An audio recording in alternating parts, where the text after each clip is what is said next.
Hello guys, welcome back my channel. তো তোমরা কেমন আছো? আশা করি তোমরা খুবই ভালো আছো। আমিও ভীষণ ভালো আছি। সুজা ব্লগে তোমাদেরকে অনেক অনেক ওয়েলকাম। তো আজকে তোমাদের সাথে যে ভিডিওটা নিয়ে এসেছি তোমরা দেখে বুঝতেই পারছো কি ভিডিও। তো আমরা ঠাকুর দেখতে গেছিলাম বারাইপুরের সাইডে। তো ওখানে ফুলতলা, বারাইপুর, পদ্মপুকুর এইসব ঠাকুরগুলো দেখে এসেছি। তার মাঝখানে যেসব ঠাকুরগুলো মানে উঠেছিল সেগুলোও দেখতে গেছিলাম। তো ভীষণ মজা হয়েছে। আমার ছেলে তো খুবই মজা করেছে।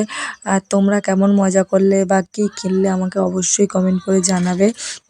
আর সবাইকে বলে রাখি, পুজোতে সবাই একটু সাবধানে চলাফেরা করো, কারণ বুঝতেই পারছো পুজোর সময় প্রচুর অ্যাক্সিডেন্ট হচ্ছে, প্রচুর। মানে আমরা আজকে ঘুরতে গেছিলাম, আজকেও পর্যন্ত 3টে অ্যাক্সিডেন্ট রাস্তাতে দেখে আসছি। মানে সবাই এত মদ খেয়ে র্যাশ ড্রাইভিং করেছে না, সত্যি বলার মতো না। তো যাই হোক, তোমাদেরকে সবাইকে বলছি যে সবাই একটু সাবধানে সুস্থ স্বাভাবিকভাবে চলাফেরা করো, ভালোভাবে পুজোটা কাটাও, এই কামনা। তো এখানে দেখো জঙ্গলি টাইপের, মানে জঙ্গলিরা যেভাবে মানে ফল বলো, তারপরে পশু পাখি সব পুড়িয়ে খায়। এখানে হরিণ পুড়িয়ে খাওয়ানো দেখাচ্ছে। এই প্যান্ডেলটা খুবই ভালো করেছে। যাই হোক, এটা রাস্তা। আর তোমাদেরকে আরেকটা কথা বলে রাখি, আমি দুবার বারুইপুরে গিয়েছি। একবার বোনদের সাথে গিয়েছি আর একবার স্বামীর সাথে গিয়েছি। তো বোনদের সাথে গিয়েছিলাম সেদিন পঞ্চমীর দিন ছিল, আর স্বামীর সাথে যেদিন গিয়েছিলাম সেদিন নবমীর দিন ছিল। তো ওদের সাথে গিয়ে ওরকম যে ঠাকুরগুলো দেখেছি, মানে এর সাথে যেহেতু বাইকে গেছিলাম, তাই বাইকে করে যেগুলো দেখা হয়নি সেই ঠাকুরগুলো মানে দেখে নিয়েছি। আর আর গাড়িতে করে যে ঠাকুরগুলো দেখেছি সেগুলো আমি আর ঢুকিনি, ওরাই গিয়ে দেখে এসে। যেমন পদ্মপুকুরে 500 ভরি সোনা মাকে সুসজ্জিত করেছিল, সেই ঠাকুরটা। আর এই ঠাকুরটা যেখানে আমি হেঁটে হেঁটে যাচ্ছি, তো এটাতে আমি আর যাইনি, এটা আমার দেখা হয়নি। এটা আমি দেখে আসলাম। এটা এত সুন্দর লাইটিং হচ্ছিল, গাড়ি করে যখন যাচ্ছিলাম খুব দেখার ইচ্ছে হচ্ছিল, কিন্তু গাড়িতে ছিলাম বলে এটা দেখা হয়নি। ও এত ডিজে বাজছিল আর এত সুন্দর সুন্দর গান দিচ্ছিল, মনে হচ্ছিল যেন এখানেই নাচি। তো আমার ছেলেকে দেখো এখানে নাচা স্টার্ট করে দিয়েছে, আর ও তো খুবই এনজয় করছে, খুবই মজা করছে বাবার কাঁধের উপর উঠে। আর ওর বাবাও খুব এনজয় করছিল ওকে দেখে। আর ওকে দেখে অনেক লোক বলছিল যে এই ওর মতো নাচ, ওর মতো নাচ। তো আমাদেরকে কেমন লাগছে অবশ্যই কমেন্ট করে বলবে। তো আমরা এরম সেরেছিলাম। আর সবার লাস্টে এখানে গিয়েছিলাম। এখানে থিমটাও ভালো করেছে। তো ঠাকুর দেখা মানে শুধু থিমগুলোই দেখা, যে কেমন থিম করেছে সেটাই। ঠাকুর তো একই হয়, শুধু প্যান্ডেল দেখার জন্য ঠাকুর দেখতে যাওয়া। তো সত্যি কথা বলতে আমরা কলকাতাতেই যাই, কলকাতায় ঠাকুরগুলো দেখি, যেমন কল্যাণী, তারপরে চেতলা অবরণী, মানে এইগুলোতে যাই। কিন্তু এবছর যাইনি। তোমার দাদাভাই ওই জন্য খুবই রেগে গেছিলো, বলছিলো যে ওখানে কলকাতায় যাইনি মানে আর কোথাও যাবো না, ভালো লাগছে না, অনেক কষ্ট করে নিয়ে গেছি। আর ছোটো বাচ্চা বলো কীভাবে নিয়ে যাবো ছোটো বাচ্চা।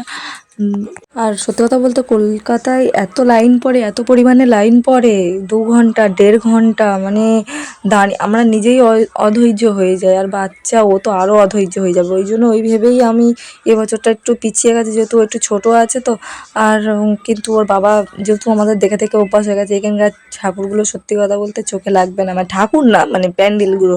ঠাকুর দেখতে মানে ঠাকুর তো একই হয়, ঠাকুর দেখতে তো সবাই যায়, কিন্তু প্যান্ডেলটা মাস্ট, ওটা তো দেখতেই হবে, ওটাই সুন্দর করে বলে সবাই কলকাতার দিকে যায়।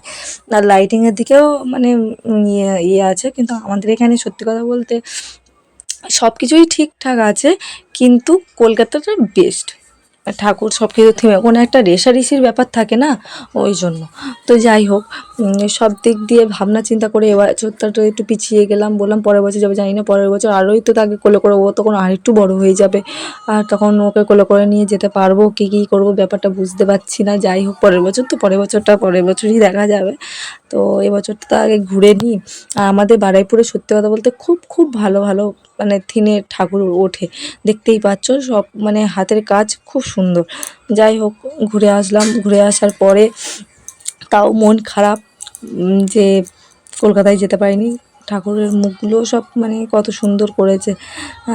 তো যাই হোক, আমি বললাম ঠিক আছে পরের বছর দেখা যাবে, এবছরটা বাদ দাও।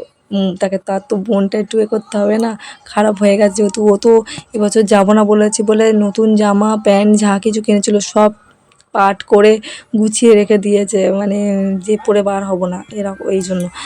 তো যাই হোক, আর ও যাবে না বলেছে বলে আমিও একটু রাগ টাগ করে বোনেদের সাথে গিয়ে ঘুরে এসেছি। ও তো আরও রেগে গেছে। তো তারপর একটু রাগটা ভাঙানোর পরে আমাকে নিয়েও ঘুরতে গেল, ঘুরে টুরে আসলাম। তারপরে তো আমাদের সাথে আমার একটা দেওর গেছিলো। তো যাই হোক, এখানে দেখো, এখানে সোনা দেখতে পাচ্ছ সবার গায়ে।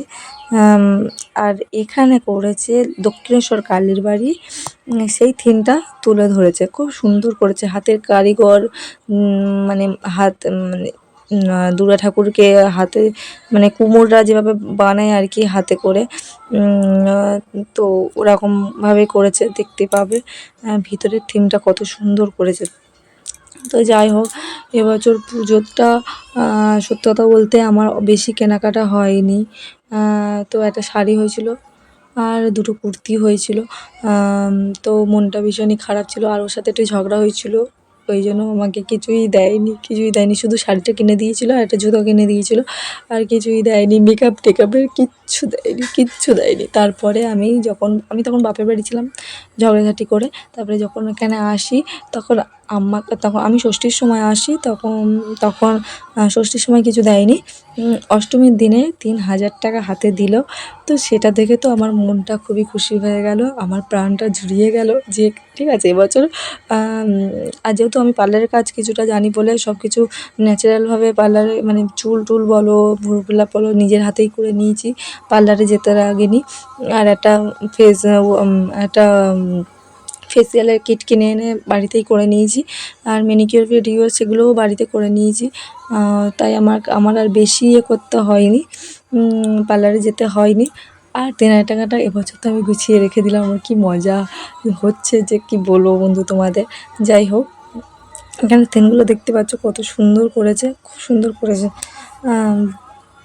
আচ্ছা, এদিকে তো গেল, আর আমার ছেলের তো 10টা জামা হয়ে গেছিলো, বাড়িতে এসছে ওর দাদু আরও 2টো কিনে দিল, তাহলে 12টা জামা হয়ে গেলো। যাই হোক, পুজোর বাজার তো ওদেরই, আমাদের আর কি। তো আজ আমার ভিডিও এই পর্যন্ত, ভালো লাগলে লাইক কমেন্ট শেয়ার করে দিও, আর যারা আমার চ্যানেলে নতুন আছো তারা প্লিজ সাবস্ক্রাইব করে দিও আর লাইক কমেন্ট শেয়ার করে দিও। দেখা হচ্ছে অন্য কোনো ভিডিওতে, ততক্ষণে সুস্থ স্বাভাবিক ভালো থাকো, আজকেকার মতো টাটা। আর সবাই ভালো থাকো, ঠাকুর। হ্যাঁ, সবাই পুজোর সময়, সবাই পরের সময় সাবধানে ঘোরাফেরা করো। আমরা তো ঘুরে এসেছি তোমার কাছে। হ্যাঁ বল, খুব মজা হয়েছে তোমার কাছে গেলে। কার কাছে গিয়েছিলিস? আমি ঠাকুর কাছে গিয়েছিলে। হ্যাঁ বল, আজকের মতো টাটা।